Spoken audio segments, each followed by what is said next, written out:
এসেছে একদম update design, first choice থেকে আমি ভিডিওটা মেক করছি। এটা সেমি লং গাউনের মধ্যে থাকছে, অনেক সুন্দর। এটা হচ্ছে অরিজিনাল প্রিমিয়াম যে অ্যালেক্সা আছে সেটার উপর করা। হাতাটা থাকবে স্মুথি, আর বুকের পোর্শনের মধ্যে অনেক সুন্দর করে এমব্রয়ডারি অনেক সিকোয়েন্স করা আছে।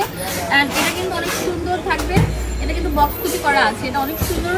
এটা ফ্লাওয়ার প্রিন্টের মধ্যে থাকবে, দুটো শেড স্কার্ট প্যাটার্নের থাকবে। তো এইগুলো আমরা কত টাকা দিলে আপনারা খুশি হবেন? একদম পানির দামে দিয়ে দিচ্ছি, মাত্র 350 টাকা, 450 টাকা, সরি 450 টাকা দিয়ে দিচ্ছি। অনেক সুন্দর সুন্দর কালেকশন, দূর থেকে নিয়ে অনেক সুন্দর থাকবে। দেখেন কত কিউট কিউট প্যাটার্ন থাকবে। লাস্ট অন এটা অনেক সুন্দর একটা কালার। একটা পিরিয়ড থাকে। আচ্ছা